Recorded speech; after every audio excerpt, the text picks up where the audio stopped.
Olá, estudantes do Paraná, tudo bem com vocês? Eu sou a professora Corine, nós estamos com o Felipe. Nessa aula nós vamos falar sobre biorremediação e controle de pragas. Qual é o nosso objetivo? Conhecer o processo de biorremediação e também a sua função. Você já se lembra, você já usou alguma peça, por exemplo, de couro ou alguma joia, um brinco, uma pulseira, um anel, né?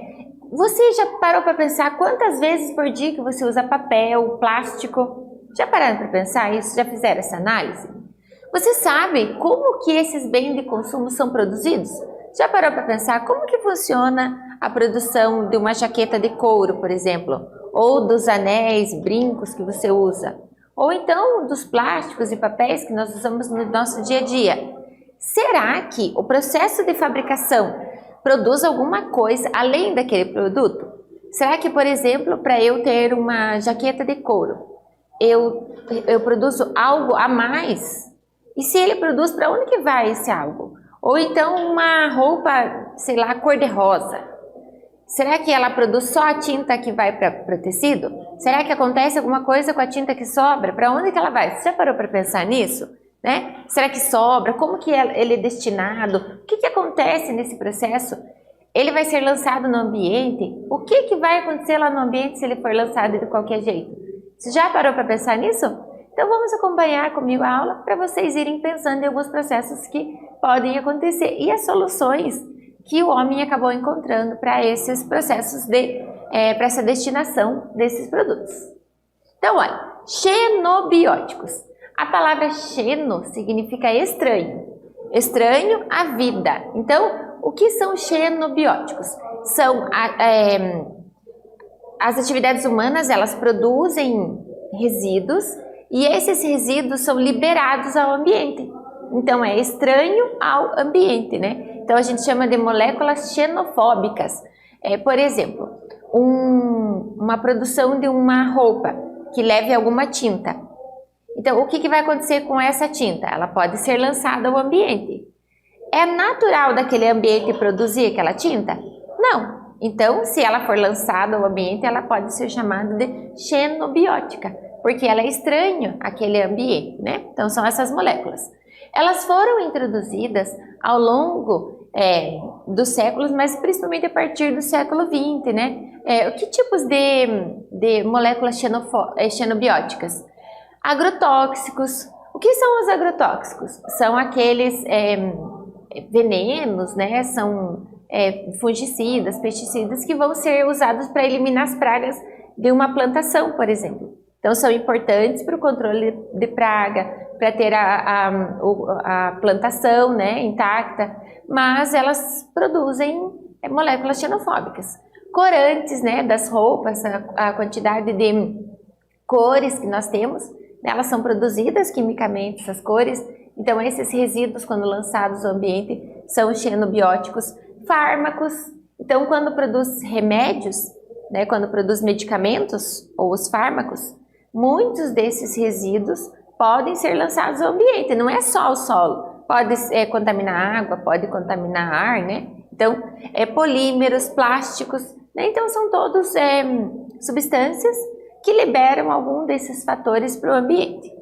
Eles podem trazer efeitos nocivos, ou seja, prejudicar aquele ambiente, né? Pode alterar os organismos vivos, alterar a dinâmica daquele ecossistema e também pode causar efeitos mutagênicos. O que é um efeito mutagênico? Por exemplo, eu tenho o DNA de um determinado indivíduo e algumas substâncias, elas conseguem induzir o DNA a sofrer mutações. Aí ele vai produzindo características diferentes. Então, eles podem também causar esses efeitos mutagênicos no indivíduo. Se a gente sabe que elas são produzidas a partir do século XX, elas estão sendo lançadas no ambiente, então elas estão trazendo ao ambiente um dano, uma coisa nociva ao ambiente, né? A poluição. O que eu posso fazer para melhorar? Eu posso usar como que eu posso fazer para remediar? A biorremediação. O que era um remédio? Vocês lembram? algumas aulas atrás eu expliquei o que era o remédio.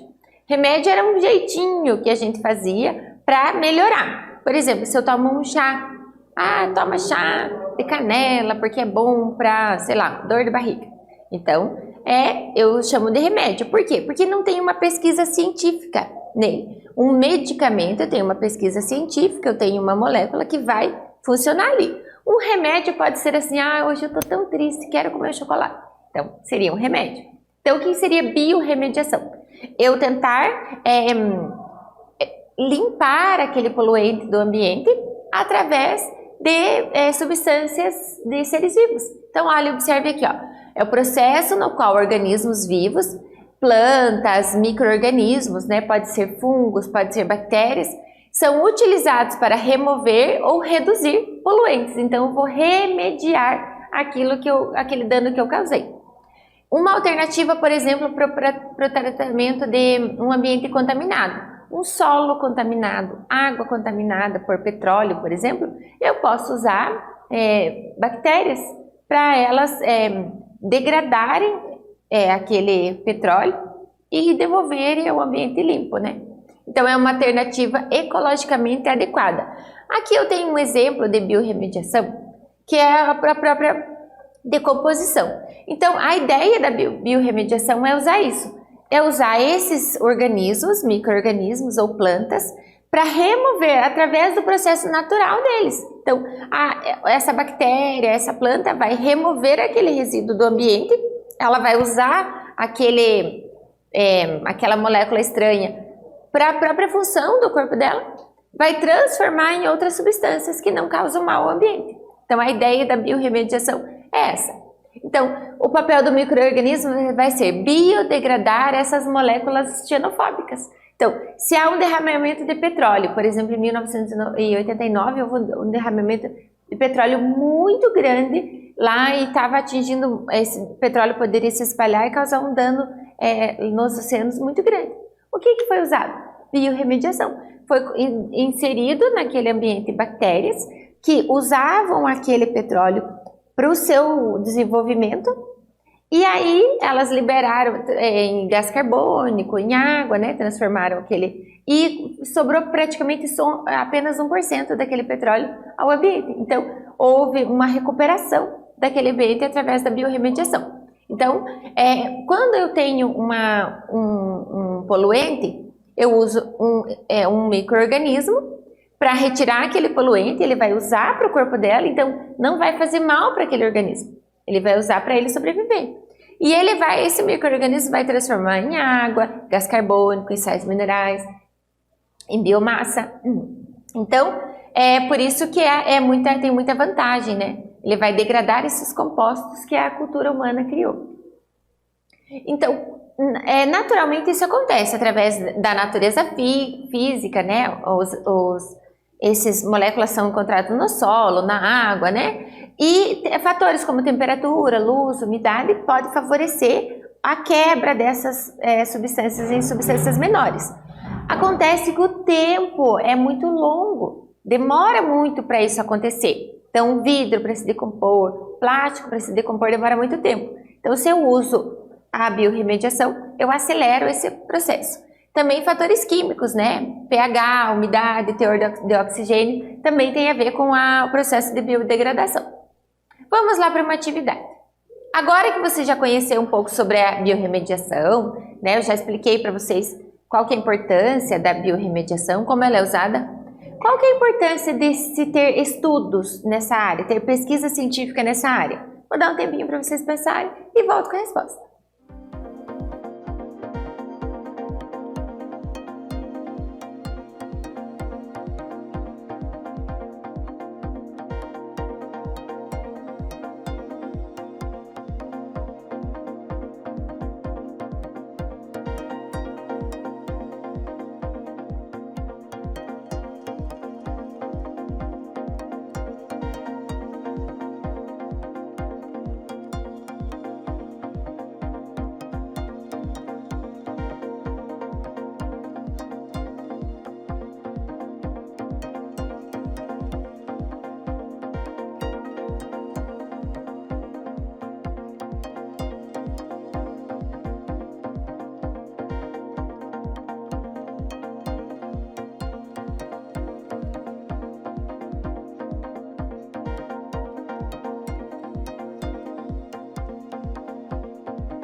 E aí, gente, qual que é a importância da pesquisa científica dos estudos nessa área?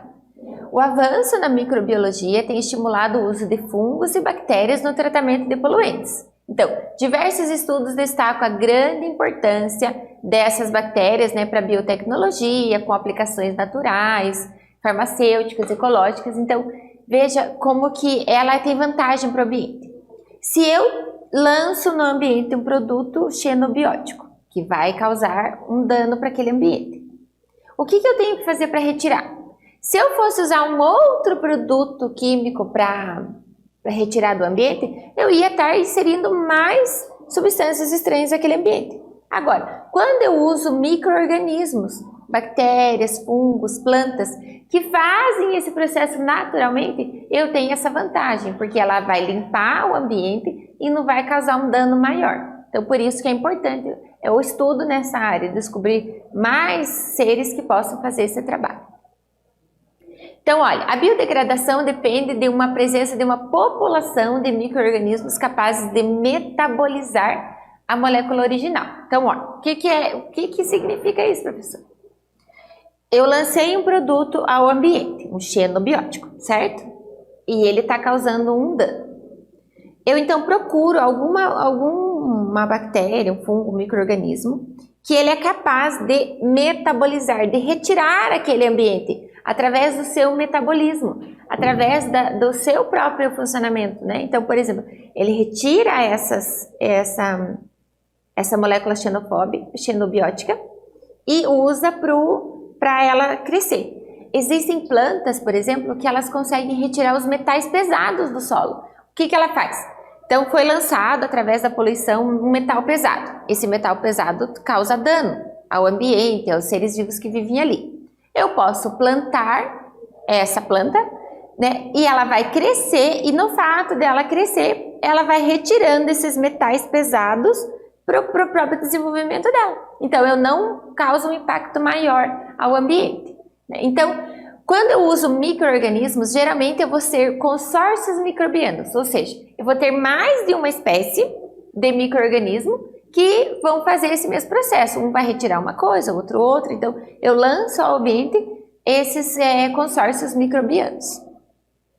Olha só, você já viu lá no mercado que a sacola é biodegradável? O que significa ela ser biodegradável? O plástico ele demora cerca de 100 anos, mais ou menos, para ele se decompor na natureza. Então, o que a ciência produziu? Sacolas biodegradáveis. Elas são sacolas que têm uma molécula, né? Geralmente o amido. Quando elas são lançadas ao ambiente, existem bactérias e fungos que conseguem digerir esse amido. Então, o processo da degradação dessas sacolas é muito mais rápido do que uma sacola convencional.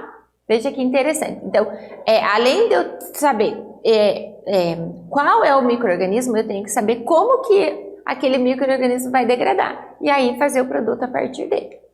Então, olha, a Organização Mundial da Saúde e a Biomediação. Então, existem hoje técnicas lá de DNA, por exemplo, que vão fazer com que as bactérias ou fungos consigam fazer esse processo com mais agilidade. As bactérias, naturalmente, elas têm esse potencial de degradar determinada substância. Mas ela vai fazer isso conforme o funcionamento do corpo dela.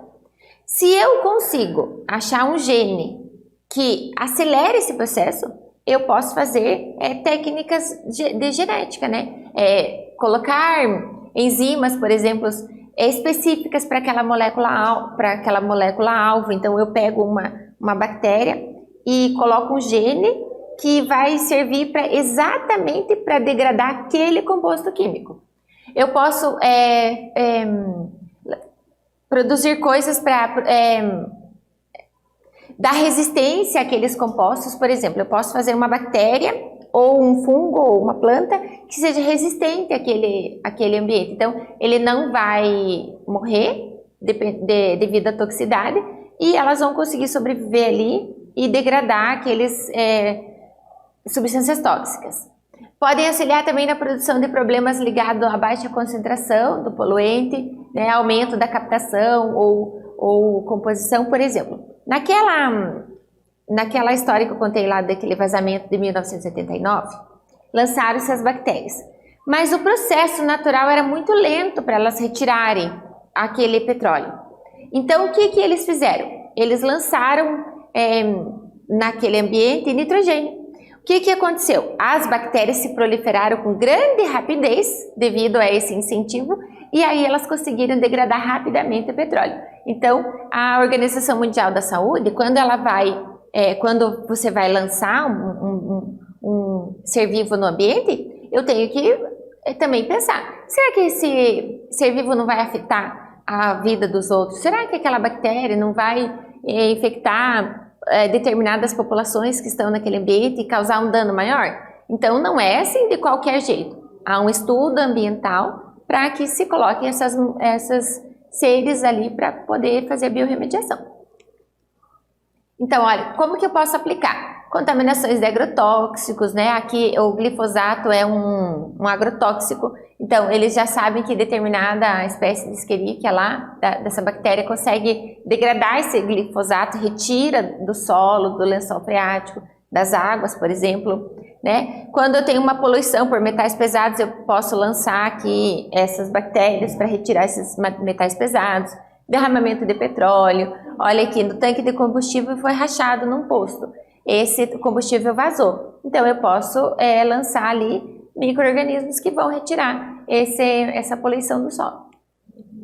Biorremediação e pesticidas, né? Os pesticidas são letais para o ambiente, só que elas são economicamente viáveis. Eu tenho uma monocultura e eu tenho uma praga que vai se alimentar daquela planta. Então, o que eu faço? Eu lanço uma pesticida. Só que ele pode causar dano ao ambiente. Então, eu coloco no ambiente micro-organismos que vai degradar aquelas substâncias tóxicas, né? Vantagens da biorremediação. Ela é uma tecnologia promissora e ecologicamente sustentável, né? Não vai causar um dano maior ao ambiente.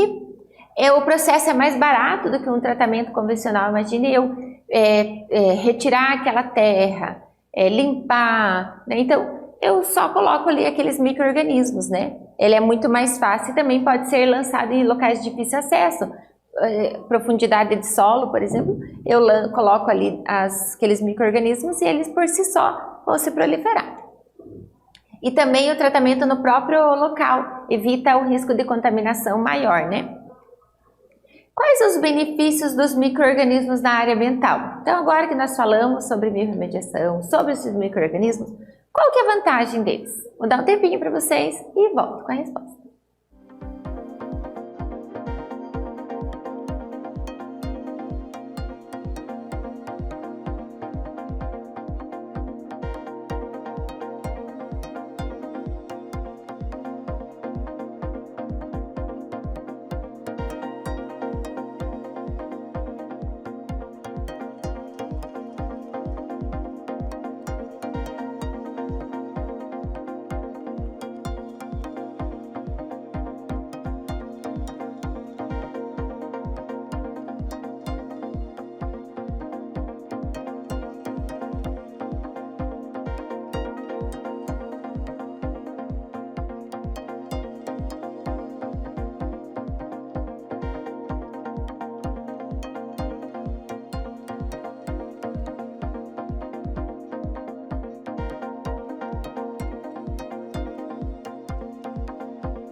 E aí, pessoal, qual que é o benefício que aquele micro-organismo pode trazer ao ambiente quando ele é colocado?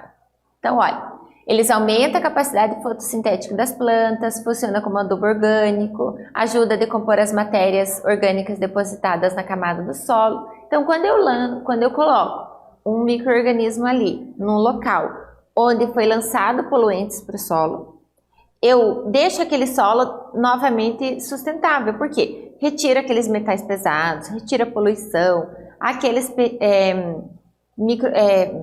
moléculas que são xenobióticas, né, que fazem mal ao ambiente, e eles tiram pelo processo natural. Então eu devolvo, né, a naturalidade para aquele ambiente. No Brasil, como será que é isso no Brasil? Então, olha, o Brasil, ele tem muitos estudos nessa área, e existe um importante projeto brasileiro, que é o da equipe lá da Universidade Federal do Rio Grande do Sul. Qual que é a ideia? Desenvolver uma boia contendo bactérias da espécie Escherichia coli, programadas geneticamente para romper as moléculas do glifosato e atuar em áreas contaminadas. Então, olha, o que acontece? Eu tenho áreas onde eu tenho esse glifosato. O glifosato é um produto de um agrotóxico. E ele pode causar câncer, tanto mutações genéticas, né, no ambiente, em animais e pessoas que têm contato com esse glifosato. Então, o que eles têm? A ideia é uma boia cheia dessa bactéria, e essa bactéria consegue decompor o glifosato. Vai transformar em água, em gás carbônico e também em biomassa. Então, veja que vantagem. Eu retiro naturalmente do solo um produto que está fazendo mal, né? Então, existe aqui, ó, por exemplo, olha alguns projetos aqui no Brasil. Tenho esse local que está totalmente contaminado. Após a biorremediação, olha a diferença, né? Tenho já plantas, né, já vivendo ali.